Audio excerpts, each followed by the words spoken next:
Olá, meus amigos, mais uma vez aqui reunidos em nome do Centro Espírita Bezerra de Menezes, o Apóstolo do Bem, aqui em Belo Horizonte, para mais um estudo desta noite. Então, boa noite a todos que estão nos assistindo aí pelo YouTube.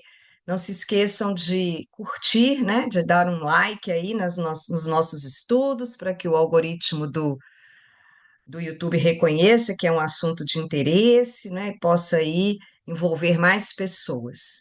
Hoje vamos ver o tema Os discípulos e apóstolos de Jesus. Então, que a gente possa ir aprendendo juntos mais uma vez sobre esse tema. Vamos fazer a nossa prece inicial e, em seguida, daremos início ao nosso estudo.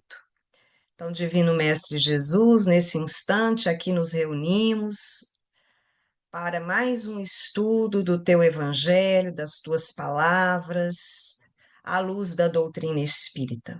Que possamos a cada dia, Senhor, nos melhorarmos mais, sermos mais tolerantes, pacientes, termos mais amor ao próximo, como o Senhor nos ensinou, perdoando e amando os nossos inimigos, andando com eles mais de uma milha, estendendo-lhe estendendo-lhes a capa da compaixão e da compreensão. Ilumine a toda a humanidade, Senhor, que passa por tantas dificuldades, aos nossos irmãos sofredores, encarnados e desencarnados. E só temos a agradecer pela oportunidade bendita de aqui estarmos reunidos em Teu nome, para aprendermos mais, para refletirmos mais. Muito obrigada, Senhor Jesus, que assim seja. Então, meus amigos, vamos iniciar o nosso estudo de hoje sobre esse aprendizado dos discípulos e apóstolos de Jesus. Então, aprendendo aí um pouco mais, né? Primeiro, a gente tem que saber a diferença entre discípulo e apóstolo, porque esses personagens, né, esses discípulos que começaram como discípulos, depois se tornaram apóstolos, a gente vai ver aí durante todo o ministério de Jesus, que mesmo sabendo, né, como Emmanuel nos esclarece, que foram escolhidos aí anteriormente, diante de todo um planejamento, foram seres imperfeitos como nós, né, tiveram as suas dificuldades, as suas fragilidades, para se tornarem verdadeiros apóstolos. E vamos ver o que nós, né, enquanto aqui nessa terra, né, ainda de imperfeições, de dificuldades, temos ainda a conquistar, né, a ser ainda verdadeiros discípulos de Jesus. Então, primeiro, a palavra apóstolo, vamos fazer a distinção entre um e outro, né? Apóstolo é uma palavra que vem do grego, que quer dizer o mensageiro, né, apostelo, né, aquele que foi enviado. Na verdade, essa palavra foi aplicada aí a um grupo de homens que mantinha a dignidade suprema na igreja primitiva. Já o discípulo é uma palavra que veio de origem hebraica, era a palavra chamada limud, né, que foi transcrita aí para o grego, traduzido para o grego como matenes, e para o latim depois como discípulos, que é o pupilo, o aprendiz. Agora, no hebraico, a palavra limud também quer dizer erudito. Então, o discípulo, na verdade, eram as pessoas que seguiam os ensinamentos de alguém. O apóstolo não, o apóstolo já era aqueles que tinham aquela dignidade suprema, né? Então, todo apóstolo, na verdade, ele é um discípulo. Por quê? Porque ele se revela sempre um aprendiz dedicado. Agora, o discípulo nem sempre é um apóstolo. Por quê? Porque às vezes o discípulo não se entrega aí de corpo e alma à tarefa da evangelização. Às vezes o discípulo prefere permanecer como aluno. Então ele fica ali só como discípulo. É bom para a gente pensar se a gente está conseguindo realmente ser discípulo. Será que a gente é discípulo de Jesus? Será que a gente é, é, é esse aprendiz dedicado para ser um discípulo? Vamos ver o que que o Emmanuel nos traz no livro Fonte Viva.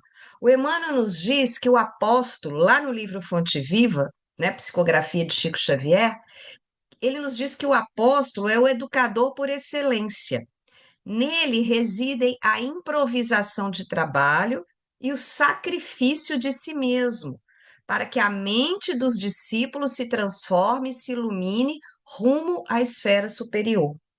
Vamos nos lembrar de Jesus, né? Ele convocou 12 discípulos que depois viraram apóstolos.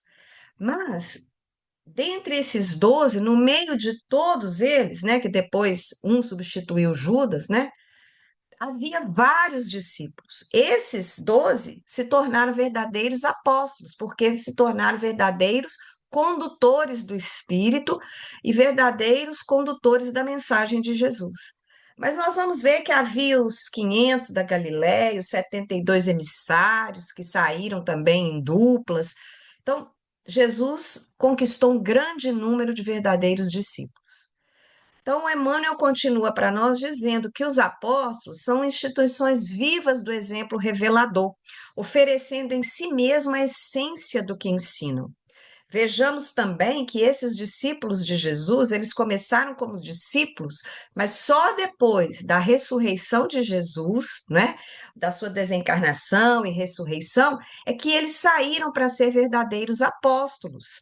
Por quê? Porque eles começaram a ensinar aquilo que Jesus trouxe. Então foram condutores realmente, passaram a fazer curas, né?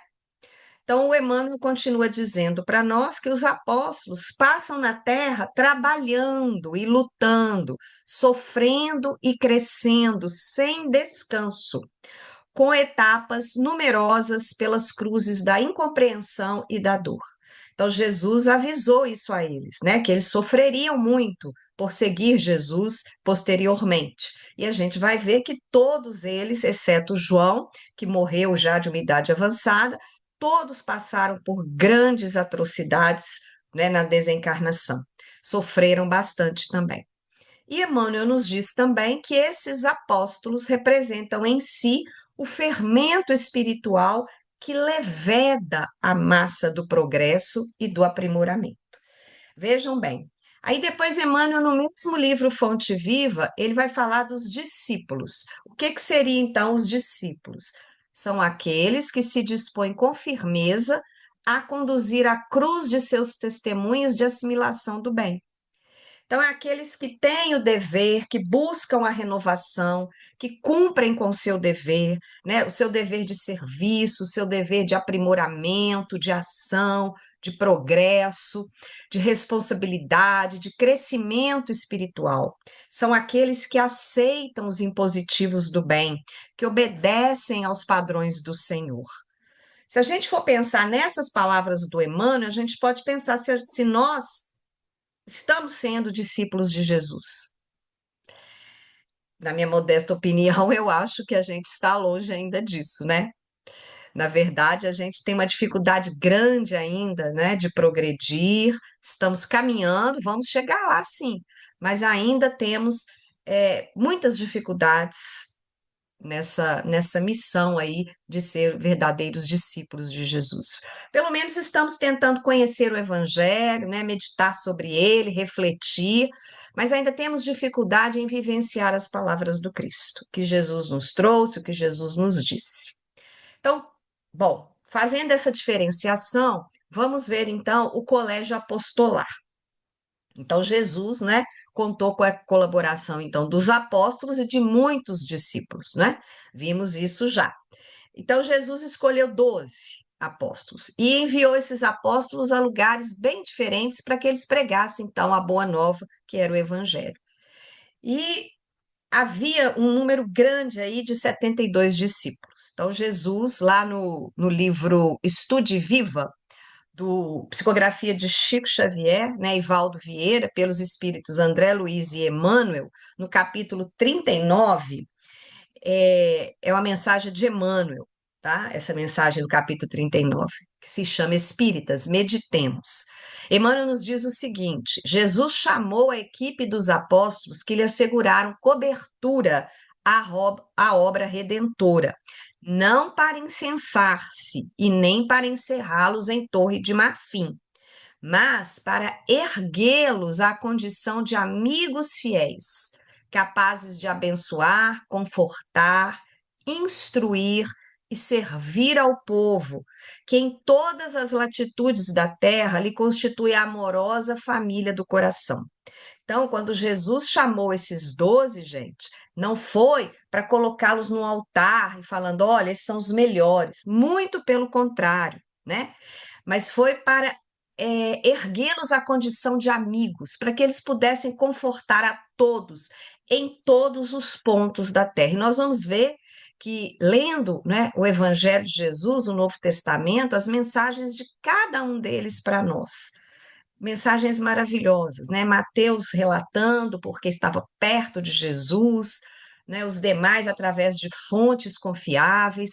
Então nós vamos ver aí que realmente esses apóstolos, eles instruíram, eles confortaram, principalmente depois, né, quando saíram ali para fundar a Casa do Caminho, como foi ali reconfortante receber todos aqueles oprimidos, aqueles doentes, né, da alma e do corpo físico, como esses apóstolos realmente cumpriram aí o que prometeram a Jesus. Então, quais foram os quatro primeiros apóstolos? Então, nós vamos ver que Pedro e André, né, eram irmãos, né? Tiago e João também eram irmãos, filhos de Zebedeu. Eles eram o grupo mais próximo de Cristo, né? Tinham corações muito simples, eram pescadores, voltados aí à vida prática, eram galileus. Então, é importante aí esses quatro primeiros para nós, né? Lá em Marcos, no capítulo 3, versículo 13 a 19, é, vai haver um relato aí para nós interessante. Depois subiu a montanha, falando de Jesus, né? Jesus subiu a montanha e chamou a si os que ele queria e foram até ele. E eles foram até ele. E constituiu então 12 para que ficassem com ele, para enviá-los e pregar e ter autoridade para expulsar os demônios. Então, nesse momento, Jesus chama os 12 que ele escolheu, né? Então, ele constituiu, pois, os 12 e impôs a Simão o nome de Pedro. Então, nesse momento, Marcos relata que Jesus, então, passa a chamar Simão de Pedro, a Tiago, o filho de Zebedeu, a João, o irmão de Tiago, impôs o nome de Boanerges, isto é, filhos do trovão.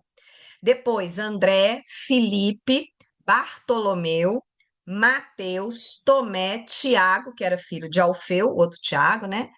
Tadeu, Simão, o Zelota, e Judas Iscariote, que foi aquele que o entregou. Então, aí ele formou o seu grupo de 12. Segundo Humberto de Campos, estes apóstolos, né, tinham características gerais. Então, vamos ver as características deles, segundo Humberto de Campos. Pedro foi chamado de Simão Pedro, de Cefas. André e Filipe eram filhos de Betsaida. Tiago maior e João eram descendentes de Zebedeu. Levi, né, que era Mateus, Judas Tadeu e Tiago menor, Judas Tadeu e Tiago menor, filhos de Alfeu e da esposa de Alfeu, chamado Cleófas, que era uma parenta de Maria. Bartolomeu e Natanael já eram outros nascidos de uma família de Caná da Galileia, uma família muito trabalhadora. Tomé, chamado Dídimo, que era um descendente aí de um antigo pescador de Dalmanuta. Judas Iscariote nascera em Iscariotes e foi para Cafarnaum. Simão, o Zelote, né, deixou a terra de Canaã e foi dedicar-se à pescaria, então. Esses homens eram os homens mais humildes e simples do lago de Genezaré. Nós vamos ver que no livro Boa Nova, psicografia de Chico Xavier pelo espírito Humberto de Campos, nós vamos ver que ele narra para nós que esses espíritos, esse grupo de espíritos, no início, experimentou muitas dificuldades para se harmonizar, porque eles eram diferentes, né? Então havia aquelas pequenas contendas, aquelas rixas, aquelas briguinhas entre eles. Discussões às vezes inúteis, por exemplo, qual seria o maior do reino de Deus, né? Desejavam, por exemplo, saber quem dentre eles ali revelava uma maior sabedoria no campo do evangelho. Levi né, continuava os seus trabalhos de coletoria, que ele era coletor de impostos, era Mateus, né, enquanto Jesus prosseguia lá nos seus pequenos negócios. E eles se reuniam diariamente com os outros companheiros. Os outros, né, 10, viviam quase que constantemente com Jesus, junto ali às águas do Tiberíades, como se participassem de uma festa incessante de luz, como nos diz Humberto de Campos. Aí, qual foi o local do chamado? Né? Há algumas controvérsias quanto ao local onde efetivamente se encontrava Jesus durante a convocação. Nós vimos que lá em Marcos, ele diz que Jesus subiu a montanha e chamou ali os 12. Mas no Evangelho de Mateus, no versículo 18, né? Nós vamos ver que Mateus já inicia falando que Jesus estava a caminhar junto ao mar da Galileia e que ali foi o local do chamado. Mas isso não interfere em nada para nós, porque isso é um fato informativo, que não interfere na missão do Cristo, na missão dos apóstolos. A chamada desses primeiros discípulos que nós falamos lá, dos 4 primeiros, ela é apresentada diferentemente no Evangelho, nos vários evangelhos. Por exemplo, João fala que isso teve lugar na região da Judéia, mas os outros evangelistas, os evangelhos sinóticos, que são, né, parecidos, eles já citam o fato na região da Galileia. Mas isso para nós não interfere, né? Não vai trazer aí nenhuma interferência. Então, o chamamento inicial é aquele em que Cristo localiza Simão Pedro, né? Simão, né, e o seu irmão André, que estavam pregando ali junto ao mar da Galileia. E depois ele se dirige aos irmãos da família de Zebedeu, Tiago Maior, posteriormente chamado Tiago Maior, e João, que Jesus intitulava como discípulo amado. Então, nós vamos ver que esse convite do Mestre a esses primeiros discípulos que se tornaram apóstolos representa aquele impulso evolutivo, o trabalho incessante do bem. É o convite para todos nós. Todos nós recebemos esse chamamento inicial para algo, para servir. Todos nós. E às vezes postergamos esse serviço, deixamos para lá, né? Então, esse convite que foi feito na figura de Pedro, na figura de André, é um convite para todos nós, para toda a humanidade terrestre, simbolizada aí nesses 2 apóstolos. Então, segundo o relato de Mateus, esse chamamento apresenta então esses 2 momentos. No livro Segue-me, Psicografia de Chico, pelo Espírito Emmanuel, há uma passagem que diz o seguinte: por todos os recantos onde Jesus deixou o sinal de sua passagem, houve sempre grande movimentação no que se refere ao ato de levantar e seguir. Numerosos discípulos do Evangelho acordaram de sua noite de ilusões terrestres, ergueram-se para o serviço da redenção e demandaram os testemunhos santificados no trabalho e no sacrifício. Vejam que interessante, a gente tem que se movimentar. A ociosidade é um veneno para o espírito, né, imortal. Então, nós temos sempre que fazer esse movimento de agir, de levantar ao chamado, de seguir. É isso que o Emmanuel está nos dizendo aqui.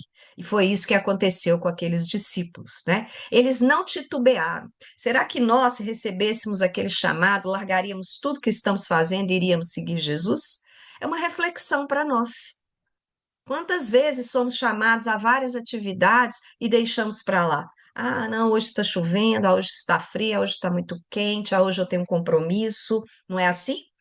Então, deixamos muitas coisas para lá.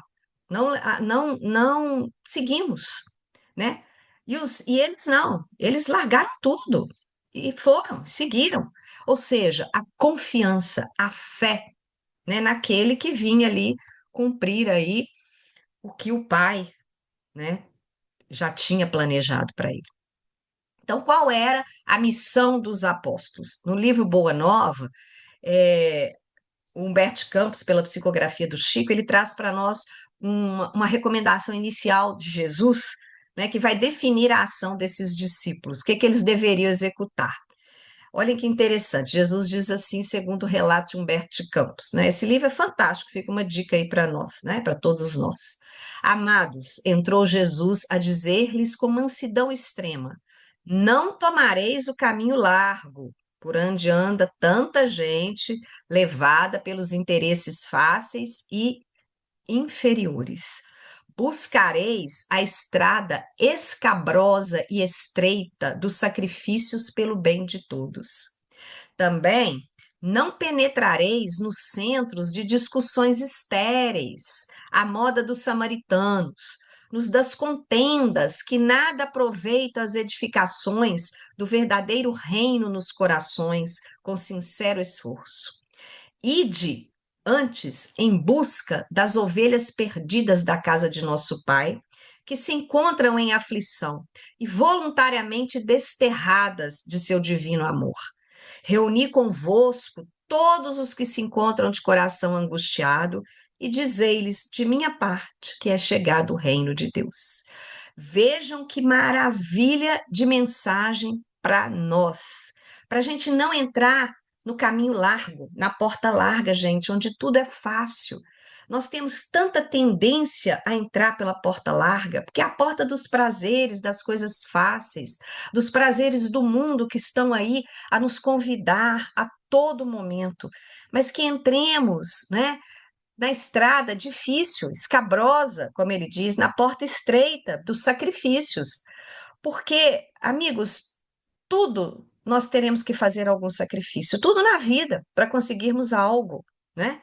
E aí ele fala uma coisa que está muito em voga hoje, né? Para a gente não entrar em discussões estéreis. A moda dos samaritanos, contendas que não levam a nada. Hoje, a polarização, né, das opiniões está tão complicada que as pessoas se tornaram inimigas.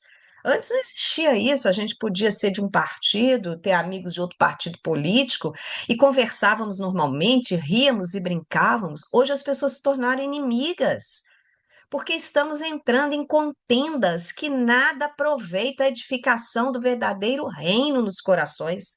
É isso que Jesus está nos dizendo.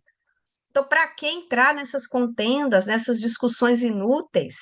Nós temos que buscar o quê? Aqueles que necessitam de ajuda, aqueles que, as ovelhas perdidas da casa do Pai, como ele diz, né? Aqueles que estão sem amor, aqueles que buscam aí um pouco de luz em seus corações, né?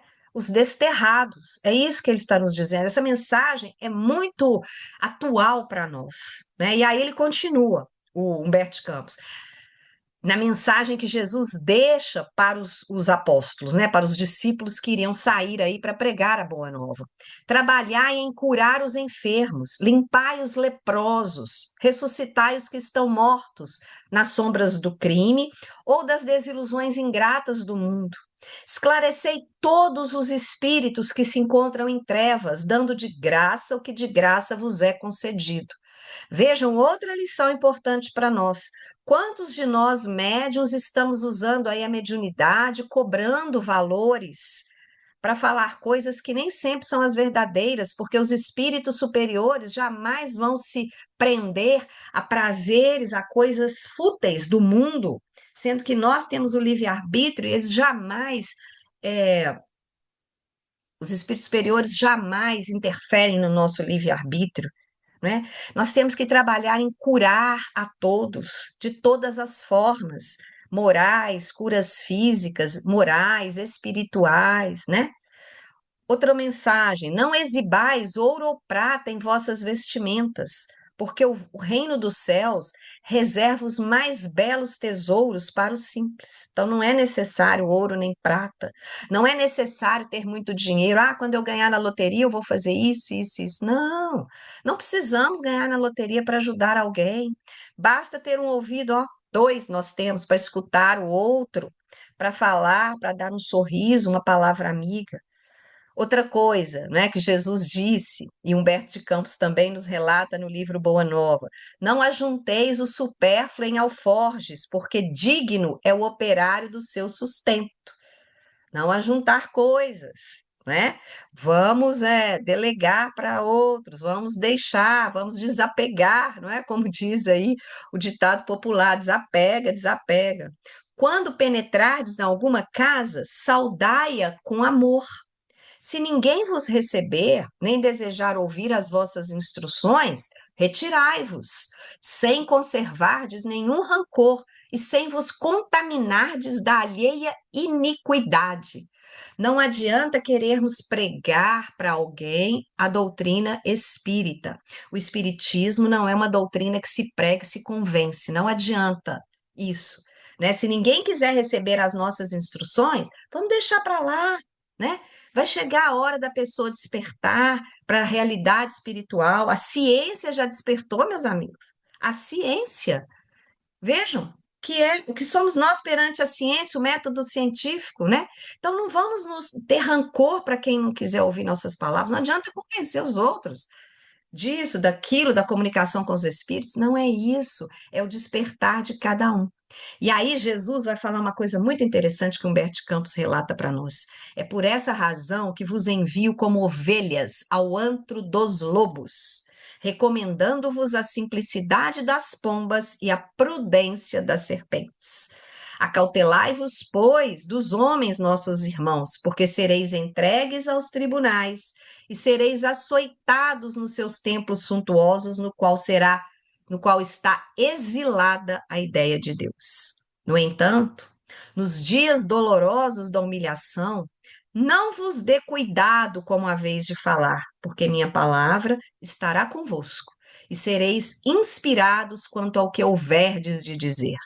Porque não somos nós que falamos, o Espírito amoroso de nosso Pai é que fala em todos nós. Vejam que maravilha de lição no livro Boa Nova, né? Vale a pena a gente pegar o livro e ler essas lições lá, porque são maravilhosas. Então, ele estava já dizendo que eles iriam sofrer sim, né? Mas que eles tivessem a prudência da serpente. Então, a gente tem que ser prudente também. Bom, visto isso, vamos ver algumas características gerais dos apóstolos. Vamos lembrar de André, né? André, o nome André significa varonil, né? Ele nasceu em Betsaida Julias, às margens do Mar da Galileia. Antes de seguir o mestre, vamos nos lembrar que André era discípulo de João Batista, então ele já tinha ali uma visão diferente, né? Por isso ele foi o primeiro a fazer parte do colégio apostolar, né? Ele foi irmão de Pedro, e André, a gente vai ver que aparentemente ele se ocupava muito mais dos assuntos da alma do que propriamente das suas pescarias. Tanto que ele abandonou as redes e foi seguir João Batista. E aí a gente vê também que no final ele foi martirizado pela crucificação, né, numa cruz em forma de X em Patras. Bartolomeu. Bartolomeu, pelos relatos, pelos estudos, possivelmente ele tenha nascido na cidade de Caná da Galileia, né? Parece que ele foi um homem profundamente sintonizado com as expectativas messiânicas da época.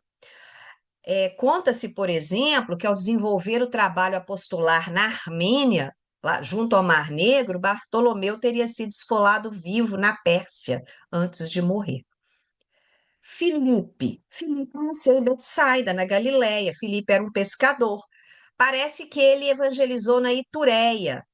Depois ele se reuniu-se a André junto ao Mar Negro e foi morto já muito idoso na Frígia, em Hierápolis, e foi trucidado na Ásia Menor.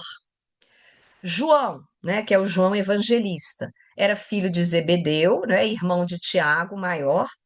A mãe era Salomé, nasceu em Betsaida, na Galileia.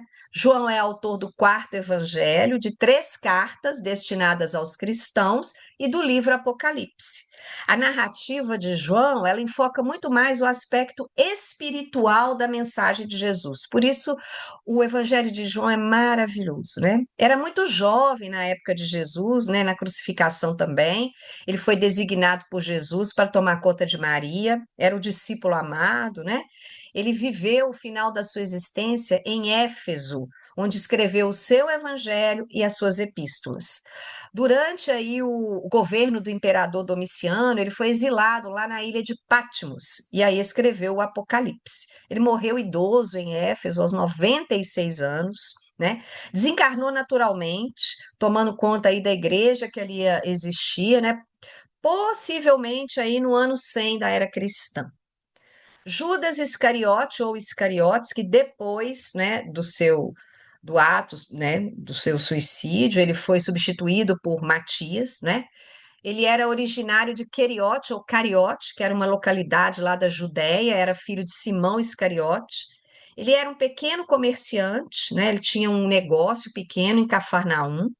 E ele foi, como ele era comerciante, então ele foi designado para cuidar dos negócios, do dinheiro comum, como se fosse uma espécie de tesoureiro hoje em dia, né? Do Colégio Apostolar de Jesus. E Judas vai representar aquele tipo de pessoa preocupada com a vida material. Ele era muitas vezes estouvado, inquieto, mas era amoroso, mas era muito inquieto, né? E depois do remorso, né, de ter entregue Jesus aí por 30 moedas, né, ele se suicida quando ele percebe que a crucificação de Jesus era irreversível. E depois foi substituído então pelo Matias, né, que foi apedrejado pelos judeus aí no ano 61. Judas Tadeu ou Tadeu. Ele era filho de Alfeu e Cleófas, parenta de Santa Maria, né, de Maria Santíssima, né, de Maria. Então ele era irmão de Levi e de Tiago Menor, né? Era nazareno, amava Jesus desde a infância e foi martirizado no final em Edessa, uma cidade da antiga Mesopotâmia.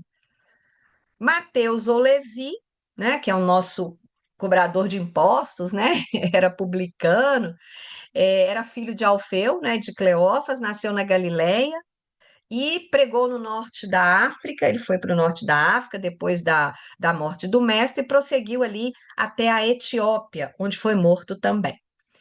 Pedro, que na verdade se chamava Simão, depois Pedro, Simão Pedro, e depois intitulado Cefas, né, que era rocha, que significava rocha, né?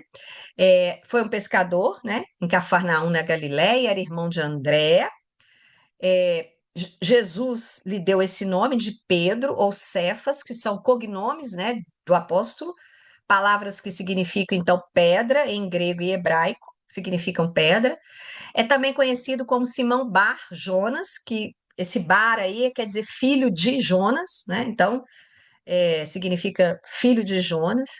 Pedro muitas vezes ele é lembrado, né, de que ele negaria Jesus por 3 vezes, né, por esse episódio. Então a gente se lembra de Pedro por causa do episódio da negação. Mas nós vamos ver que Pedro aí foi um grande apóstolo, né? Foi morto em Roma, pediu para ser crucificado de cabeça para baixo, né, no ano 67 depois de Cristo, naquela época em que Nero perseguiu os cristãos, né? Tiago Maior, que era também pescador, né, nasceu em Betsaida, na Galileia, irmão de João, evangelista, filho de Zebedeu. Ele fazia parte aí do círculo mais íntimo de Jesus. Então, Tiago e João formaram lá ao lado do Pedro, né, o núcleo mais estreito aí entre os 12 apóstolos. Tiago Maior foi o segundo mártir registrado na igreja, depois de Estevão, e o primeiro do grupo apostólico a morrer, com exceção de Judas, né, que havia sido substituído como apóstolo. Ele morreu pela espada, por determinação de Herodes, aí no ano 44 depois de Cristo.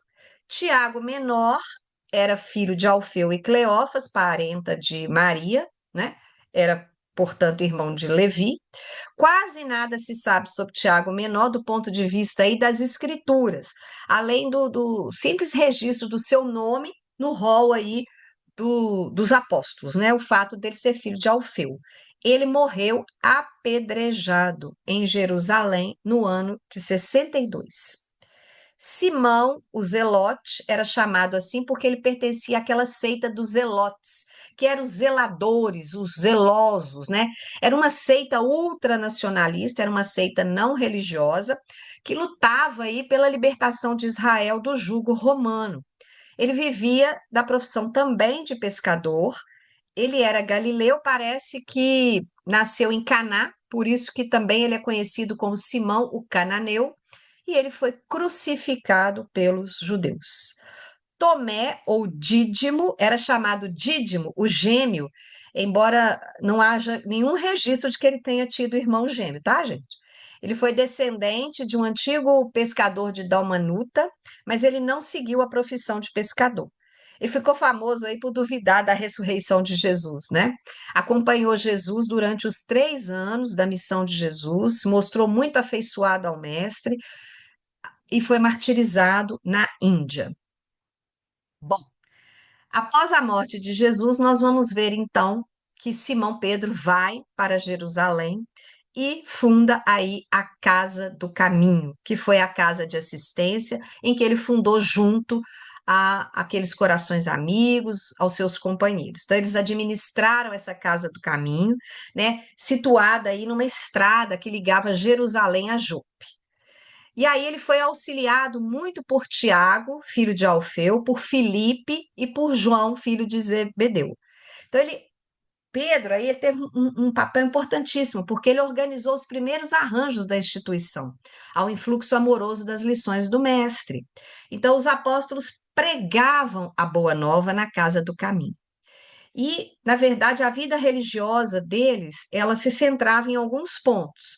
Primeiro, a oração, os sermões, a instrução religiosa, e eles davam ali também uma refeição diária para aqueles que estavam lá.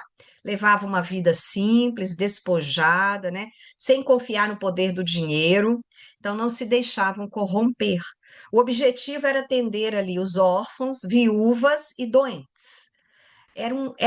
Uma casa assim muito nobre, né, com objetivos nobres, necessários, mas manter ali o atendimento era muito difícil. Nós vamos ver que a Casa do Caminho contou com a colaboração de muitas irmãs. Maria foi uma delas, né, a mãe de Jesus. Lídia, a mãe de Silas. Maria e Marta, né? Irmãs de Lázaro, Susana, Salomé, Maria, esposa de Cleófas, Maria, mãe de João Marcos, Maria de Magdala, Joana de Cusa, Lóide, Eunice, que era a avó e mãe de Timóteo, Priscila, esposa de Áquila, e muitas outras. Então, nós vamos ver o papel das mulheres aí na Casa do Caminho foi grandioso. E ali eles pregavam uma assistência social cristã. E nós vamos ver que bons samaritanos são sempre necessários para socorrer aqueles que são assaltados e roubados. Todavia, seria bem melhor libertar a estrada de Jerusalém e Jericó dos salteadores. Nós vamos ver que essa era a ideia de Jesus, né? Jamais dar o peixe, mas ensinar a pescá-lo. Então, em outras palavras, ali era uma casa para dar uma sustentação permanente. E aí nós vamos nos lembrar que nunca é suficiente ter piedade dos injustiçados, se a gente não fizer nada para mudar a situação deles, né? Então Jesus, como outro, né, nenhum outro líder espiritual, ele agiu para devolver a dignidade aos oprimidos e necessitados, dando a oportunidade de uma nova vida, restituindo-os à sociedade, o que inclui também uma ordem social e econômica. Olha o papel de Jesus aí, uma nova ordem social e econômica. Não era só ter pena, coitadinho daqueles que estão ali, como a gente vê hoje, às vezes as pessoas até invisíveis, né? Os moradores de rua parece que para algumas pessoas são invisíveis, né? A gente pode fazer alguma coisa assim, né? E o mínimo que a gente fizer não é assistencialismo, não, gente. Porque muita gente fala, o governo é que tem que fazer isso. Sim, o governo tem que fazer, mas nós também podemos fazer a nossa parte, né? Se cada um fizer um pouco, nós não teríamos mais moradores de rua. O governo tem que fazer, tem a parte dele, né? Mas nós temos que dar aquela sustentação permanente para aqueles que estão ali na rua, né? Estão ali nas ruas por vários motivos. Muitos têm casa, sim. Então, qual o motivo? Então, vamos lá ajudar, sim, né? Então, não é só ter pena deles, não, é tentar fazer algo para modificar. E aí a gente vê que no mundo atual nós temos muitas pessoas fazendo muitas coisas boas, muitos projetos bons, não é? Muitas ONGs, muitos projetos bons de assistência perto de nós. Não precisamos ser missionários como Francisco de Assis, como Chico Xavier, como Divaldo Franco, como Maria Teresa, como Imandus, como tantos outros que tivemos aí na história. Nós podemos fazer algo pelos nossos irmãos. Então é isso que a gente tem que fazer, como Jesus fez. Ele devolveu a dignidade àquele povo oprimido, né? Restituiu a eles, né? A, a capacidade de estar presente numa sociedade. É isso que a gente tem que fazer, onde quer que estejamos, né? Então, Jesus, nós vamos ver que ele jamais alimentou a multidão só com alimento físico, a multidão que o seguia. Antes, Jesus ensinava com a palavra dele, né? Exortando aqueles que o seguiam para que percebesse que o homem não precisa só de comida. Então, a palavra espiritual é importante, o parar para conversar com o outro é importante. Então, o maior instrumento de mudança social usado por Jesus foi o seu evangelho. E a gente vai ver que o evangelho, ele transforma as pessoas. E pessoas transformadas, elas podem interferir na sociedade. É isso que é importante. Então, Jesus nos ensinou o quê? Que não basta suprir só as necessidades imediatas das pessoas. Se elas estão precisando de comida, sim, vamos dar comida, porque quem tem fome não espera. O Betinho já dizia isso, né? Então é necessário uma ação que transforme também as razões que levaram o indivíduo a chegar àquela situação em que ele se encontra. Conduzir esses indivíduos a uma mudança de consciência, porque isso vai resultar numa nova vida para esses indivíduos. Então, nada disso, né, teria acontecido se Jesus não tivesse trilhado um caminho, né, que é a condição essencial para o exercício de qualquer função que a gente vai exercer na vida, que é o caminho do amor. Né? Então, enquanto a gente não seguir esse caminho do amor, né, a gente não vai conseguir modificar o mundo. Bem, então nós estamos aí, né, chegando ao fim, né? Nós vamos só ler uma mensagem de Emmanuel no livro A Caminho da Luz, no capítulo 14, em que ele vai falar sobre os quatro evangelhos, os evangelistas, em que ele diz para nós o seguinte: que nesse tempo os mensageiros do Cristo presidem a redação dos textos definitivos do Evangelho, com vistas ao futuro, não somente junto aos apóstolos e seus discípulos, mas igualmente junto aos núcleos das tradições. Os cristãos mais destacados trocam entre si cartas de alto valor doutrinário para as diversas igrejas.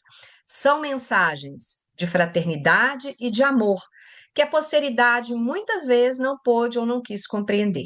Nós vamos ver, né, que os evangelhos eles passaram por grandes modificações, né, durante aí os vários concílios, durante os vários imperadores, durante as várias traduções, mas o mais importante é que esses mensageiros quiseram trazer para nós, né, cartas de valor doutrinário. Basta ver as cartas de Paulo, né? Então, que possamos tirar desses ensinamentos, né, essas informações importantes.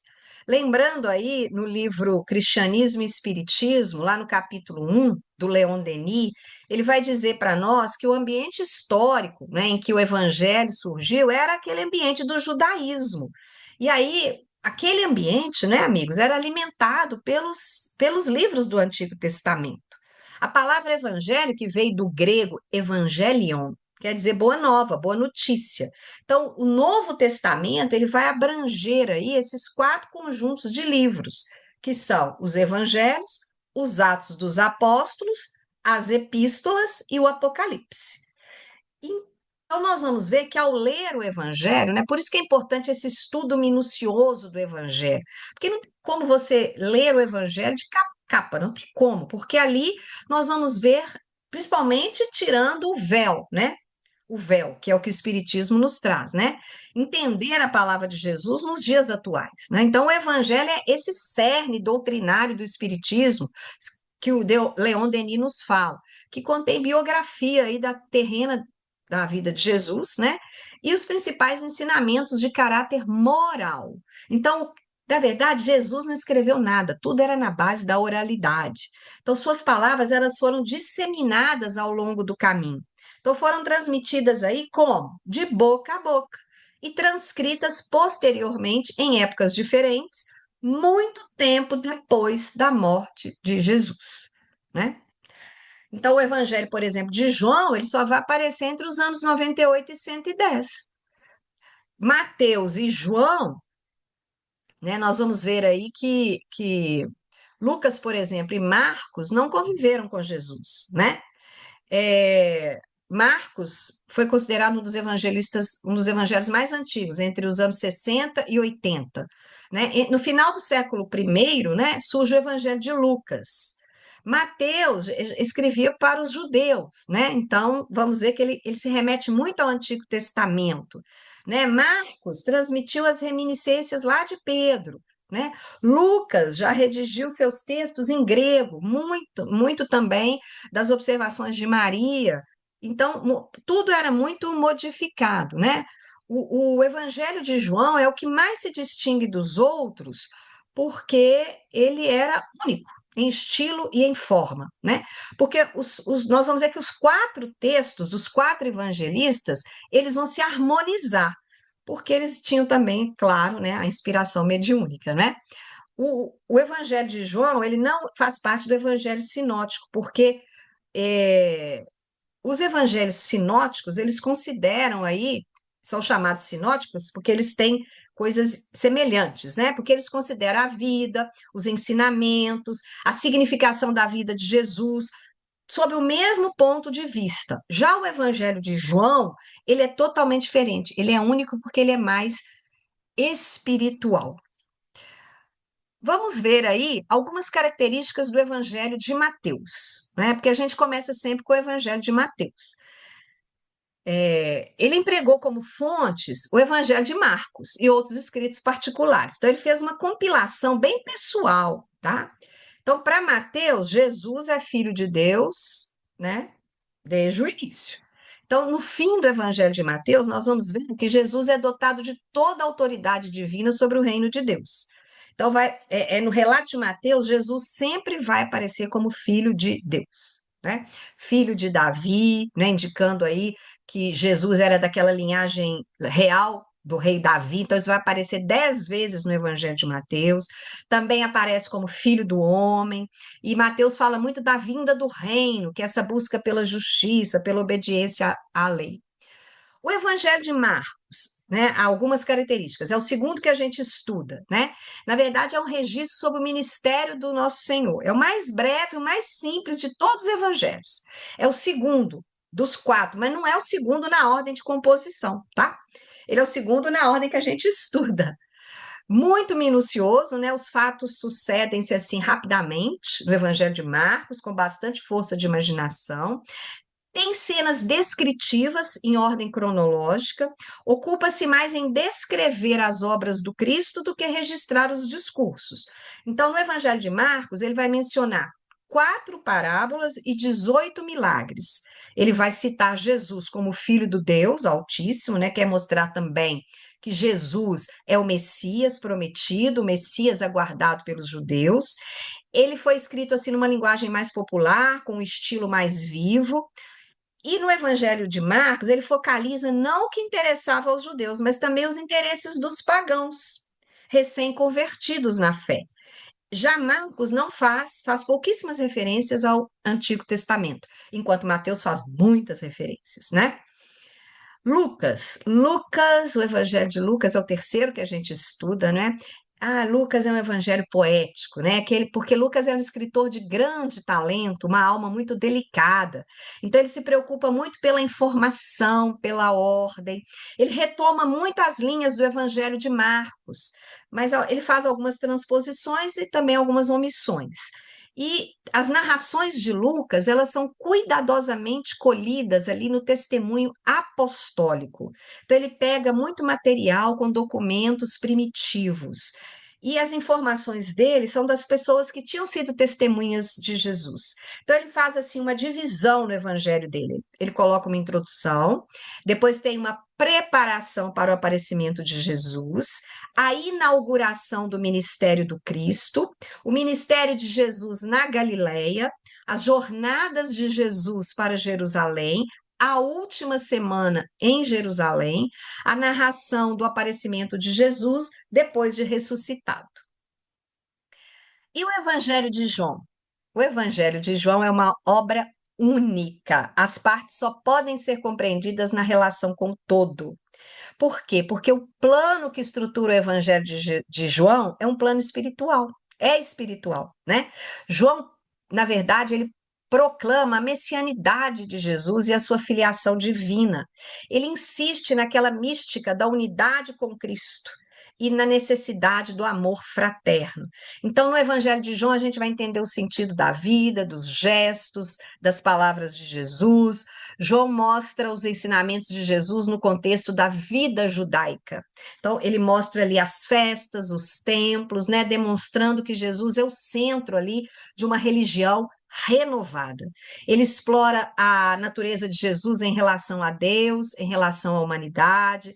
Há detalhes, por exemplo, no Evangelho de João, que demonstram uma maior proximidade entre o apóstolo e Jesus. Então, a promessa do advento do Consolador prometido, que é o Espiritismo, vai aparecer apenas no Evangelho de João, lá no capítulo 14, versículos de 15 a 18, e no capítulo 15, versículos 26 a 27. Só no Evangelho de João a gente vai ver a referência ao Consolador prometido.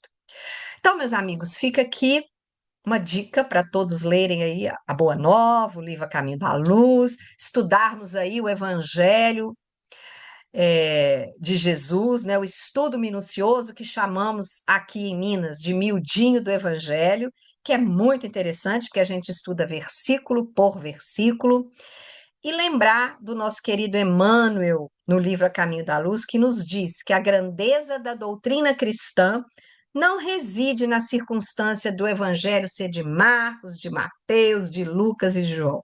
Não é nisso que está a grandeza da doutrina cristã.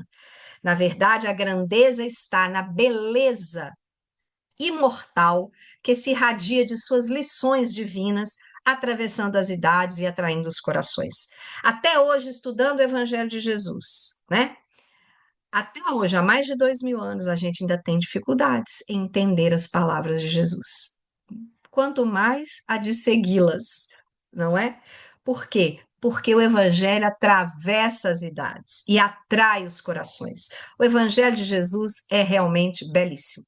Então, fica aí o convite para estudarmos o Evangelho de Jesus à luz da doutrina espírita. No Centro Espírita Bezerra de Menezes, o Apóstolo do Bem, a gente tem o estudo do Evangelho de Jesus todas as terças-feiras, o miudinho do Evangelho, às 20h30, né, horário de Brasília, desculpe, às 20 horas, horário de Brasília, é, aqui, né, presencialmente, na rua Nilo Peçanha, 190, no bairro Boa Vista. Fica o convite para todos participarem, é aberto a todos, né? Nós estamos aí em Mateus, capítulo 14, em que Mateus vai narrar para nós aquela parte em que de Herodes, né? Então estamos aí trabalhando nessa parte, né? E trazemos para a nossa vivência. Então fica o convite a todos.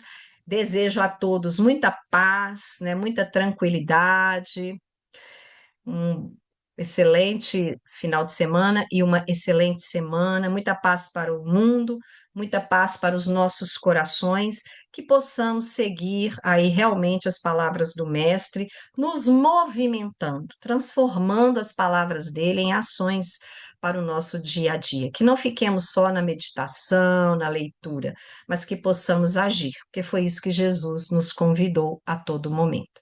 Fiquem em paz, muito obrigada mais uma vez e até uma próxima oportunidade, né, no próximo mês. Muito obrigada.